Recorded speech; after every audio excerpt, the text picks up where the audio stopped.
اعوذ باللہ من الشیطان الرجیم، بسم اللہ الرحمن الرحیم۔ یہ بڑا گہرا سوال آپ نے بیچ میں ڈال دیا ہے۔ دیکھیں، مرد کا کام ہے کمانا۔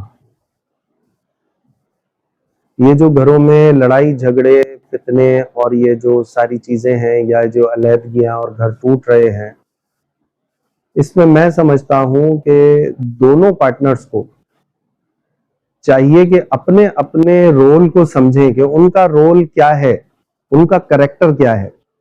مرد کا کریکٹر ہے کمانا۔ اسے چاہیے کہ وہ اپنے کمانے پہ، اپنے کاروبار پہ، اپنی نوکری پہ، اپنے معاملات پہ غور فکر کرے، اس پہ زور دے۔ عورت کا کام ہے گھرداری، بچوں کو سنبھالنا، گھرداری سنبھالنا، گھر کو لے کے چلنا۔ میں اکثر لوگوں سے کہتا ہوں کہ یہ تمہاری رانیاں ہیں، انہیں رانی بناؤ گے تو بادشاہ بن سکتے ہو۔ اب ہمارے یہاں پرابلم یہ ہے کہ ہم عورت کو نوکرانی بنا کے رکھتے ہیں، تو پھر نوکر ہی بنیں گے نا ہم بھی۔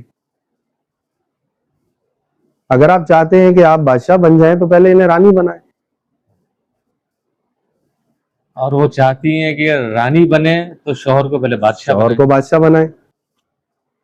دونوں کا رول ہے نا، دونوں کا رول ہے۔ اچھا، یہ ساری چیزیں جو کمپلیکیشنز پیدا ہو رہی ہیں گھروں میں یا رشتوں میں، میاں بیوی کے خاص طور پر، وہ اس وجہ سے ہو رہی ہیں کہ ہم باہر کے لوگوں کی، چاہے وہ لڑکی کی ماں ہے، چاہے وہ لڑکی کی بہن ہے، چاہے وہ لڑکی کا بھائی ہے، اس کی انٹرفیرنس نہیں ہونی چاہیے آپ کے ذاتی معاملات میں۔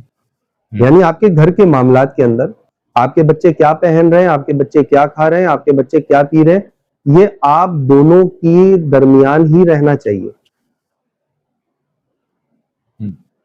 ابھی تو پرابلم یہ ہے کہ سب سے پہلے ابھی شاپنگ سے واپس نہیں آئی ہے تو امی کو دکھا رہی ہوتی ہے، امی کہتی ہیں یہ اچھا نہیں ہے، یہ سستا ہے، اس نے تو مہنگا خریدا تھا۔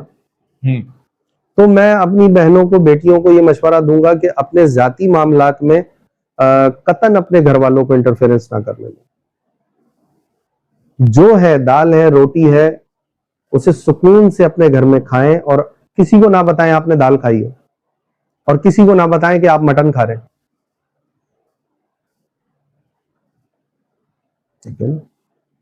اور مرد کا مسئلہ یہ ہے کہ مرد چاہتا ہے کہ میری جو ہے وہ سپرویژن میں سب رہے۔ اس کے لیے مرد کو ایک مشورہ میں یہ دوں گا کہ ایک شعر ہے کہ مٹا دے اپنی ہستی کو، سراسر جستجو ہو جا، جو تو چاہتا ہے وہ ہوگا، جو وہ چاہتا ہے تو ہو جا۔ کیا کہنے؟ تو جو بیوی چاہ رہی ہے کچھ دن تک آپ وہ کریں، اس کے بعد جو آپ چاہتے ہیں وہ بیوی کرنا شروع کر دے گی۔ اور یہ ہم لوگوں کو ایک اور مسئلے میں بھی پھنسا رکھا ہے، چار شادیاں۔ جتنا مجھے علم ہے میں اتنی بات کر رہا ہوں کہ اس آیت کو تھوڑا سا آگے بھی پڑھیں کہ اللہ کہہ رہے ہیں کہ اگر عدل کر سکو، اگر عدل کر سکو تو کرو۔ یہ تھوڑی کہا ہے کہ کرو، پر اگر عدل کر سکو ان کے ساتھ، ان میں عدل کر سکو تو کرو۔ اب آپ جب لفظ عدل کی ڈیفینیشن میں جائیں گے، عدل کیا چیز ہے پہلے اس کو سمجھنا ضروری ہے، پھر 2 3 4 کی طرف بڑھیں۔ انصاف، ہمارے یہاں پورے قرآن میں کہیں لفظ انصاف نہیں ملے گا آپ کو۔ عدل، لفظ عدل، جو انصاف وہ چیز ہے جو کوئی آپ کے ساتھ زیادتی ہو جائے اس کے بعد آپ کو ملے، وہ انصاف ہے۔ اور عدل وہ چیز ہے کہ جس کے خوف سے کوئی آپ کے ساتھ زیادتی ہی نہ کر سکے، یہ چیز عدل ہے۔ اب عدل میں اتنی پرفیکشن ہے کہ اس کے خوف سے کوئی آپ کے ساتھ زیادتی نہیں کر رہا، تو عدل آپ کر سکیں گے۔ ایک عورت آپ 10 سال پہلے لے کر آئیں، ایک عورت آپ 10 سال بعد لا رہے ہیں، اس کے ساتھ عدل کر سکیں گے آپ؟ بہت مشکل ہے۔ مشکل نہیں ہے، ناممکن ہے، ناممکن ہے، کسی صورت نہیں ہو سکتا۔ بھائی آج جو آپ نئی بیوی کے ساتھ بات چیت کر رہے ہیں یا جو بیہیویئر ہے، وہ کیا 10 سال پرانی والی کے ساتھ روا رکھا جا سکتا ہے؟ اگر رکھ سکتے ہیں تو عدل ہو رہا ہے۔ اگر آپ اس کو لے کے گھومنے نکلے ہیں تو وہ 10 سال پرانی والی کو بھی لے کے نکلنا پڑے گا آپ، بالکل ایسے، تو عدل ہو رہا ہے۔ جب یہ سب چیزیں نہیں ہو رہی تو عدل نہیں ہو رہا۔ بالکل صحیح۔ اس چیز کو سمجھیں آپ۔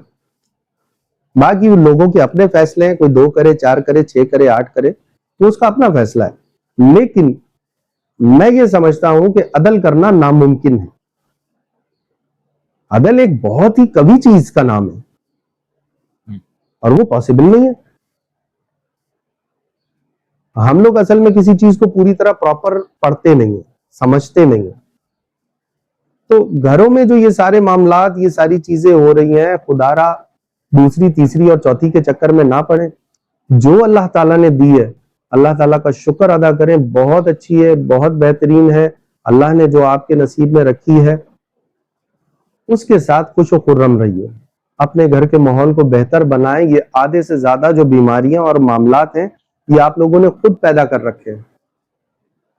جتنی بھی زندگی اللہ تعالیٰ نے آپ کو دی ہے اپنے پارٹنر کے ساتھ, اپنی بیوی کے ساتھ بہترین طریقے سے گزاریں, اسے خوش رکھنے کی کوشش کریں. عورتوں کو بھی چاہیے کہ مردوں کے معاملات میں دخل اندازی نہ کریں. وہ اپنی ماں کو کیا دے رہا ہے, بہن کو کیا دے رہا ہے, بیٹی کو کیا دے رہا ہے, بھائی کو کیا دے رہا ہے, یہ آپ کا سروکار اس سے نہیں ہونا چاہیے. یہ جو جھگڑے, دونوں طرف کی بات کروں گا میں, یہ جو جھگڑے ہیں یہی ہیں اور کچھ بھی نہیں ہے. آپ کسی بھی گھریلو جھگڑے کو نکال کے دیکھیں, وہ آخر میں جو کڑی نکلے گی وہ یہ نکلے گی کہ اس نے اپنی ماں کے ساتھ یا بہن کے ساتھ یہ کر دیا, اور یا یہ شوہر کہہ رہا ہوگا اس نے اپنی ماں بہن کے ساتھ یہ کر دیا.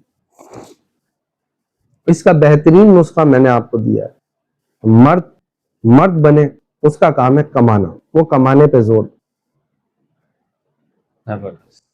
اور بہترین چیز یہ ہے کہ باہر کے کسی, نہ شوہر کو چاہیے کہ اس کی ماں بہن بیٹی اس کے ذاتی داخلی معاملات کے اندر انٹرفیرنس کرے. وہ اپنی بیوی کو کیا دے رہا ہے, اپنی بیوی کو کیا دلا رہا ہے, اس سے کسی کو سروکار نہیں ہونا چاہیے. آپ کے گھروں میں کسی قسم کے جھگڑے نہیں ہوں گے.